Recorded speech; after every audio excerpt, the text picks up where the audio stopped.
A veces, los grandes imperios no caen con un gran estruendo, sino con el peso de una sola mentira. Hoy vamos a desgranar la historia de un hombre que se creía absolutamente intocable, hasta que, claro, dejó de serlo.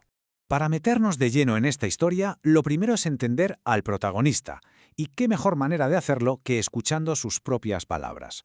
Ojo a lo que dijo una vez Reinaldo Rey Pereira. ¿Creen que uno cosecha plata, siembra dinero, fabrica los billetes? Bueno, esta frase, que está cargadísima de arrogancia, prácticamente lo define todo. Hablamos de un hombre que de verdad creía que el mundo le pertenecía. Aquí es donde empieza todo, porque Reinaldo Pereira no era un tipo cualquiera, era un exgobernador que había conseguido tejer a su alrededor una especie de feudo personal, un pequeño reino de poder y de impunidad donde su palabra era ley. Aquí es donde vemos la doble cara del personaje. De cara al público, era el rey, un político influyente, un empresario de éxito, vamos, un hombre que parecía estar por encima de la ley. Pero en privado, la realidad era muy distinta. Estaba desesperado. Necesitaba urgentemente un préstamo de $500,000 y el banco le estaba apretando las tuercas. En secreto, el rey estaba perdiendo el control de su reino. Y justo cuando parecía que su castillo de naipes se iba a venir abajo, apareció lo que parecía ser una solución perfecta. Una nueva alianza de negocios que, en teoría, era la respuesta a todos sus problemas. Y aquí es donde entran en escena los hermanos Álvarez. El trato sobre el papel era simple. Los hermanos Álvarez le daban a Rey esos $500,000 que necesitaba como garantía para el banco. Y a cambio, Rey usaría toda su influencia local para convertirse en su socio, un socio muy poderoso. Parecía un negocio redondo para todos. Y todo fue rapidísimo.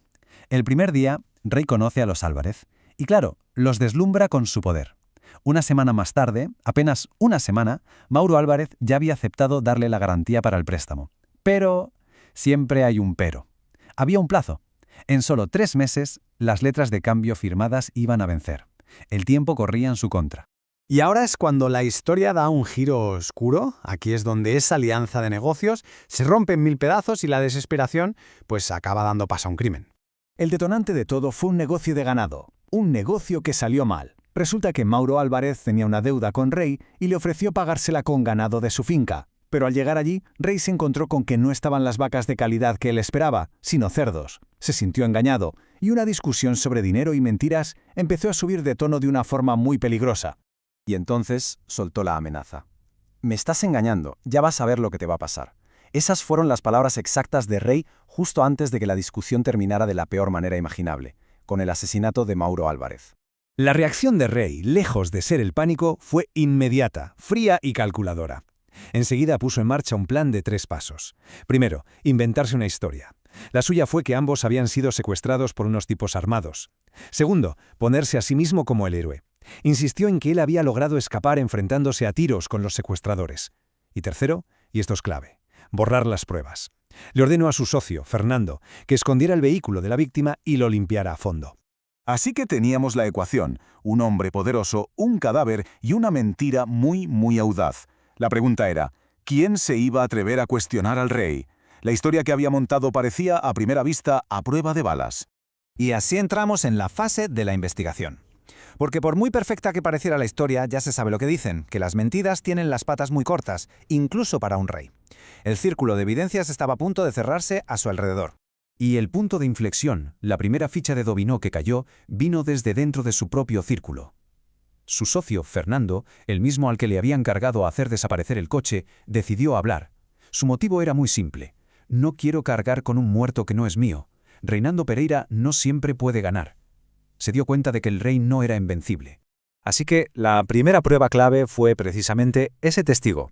El testimonio de Fernando le dio a la policía la versión real de lo que había pasado en la finca, y esto hizo que la historia del secuestro se viniera abajo como un castillo de naipes. La segunda prueba clave. El vehículo. Siguiendo las indicaciones de Fernando, la policía encontró la camioneta de la víctima. Una pieza fundamental de la escena del crimen que Rey había intentado por todos los medios que nunca apareciera. Y por último, la prueba definitiva. El cuerpo. El cadáver de Mauro Álvarez lo encontraron justo donde el testigo había dicho que estaría, en la propia finca de Reinaldo Pereira. El rey había escondido el crimen en su propio reino pensando que allí nadie buscaría. Al final, el peso de la evidencia era simplemente abrumador. La historia inventada por Rey no tenía nada que hacer contra la solidez del testimonio del testigo y, sobre todo, de las pruebas físicas. Su mentira había quedado completamente al descubierto.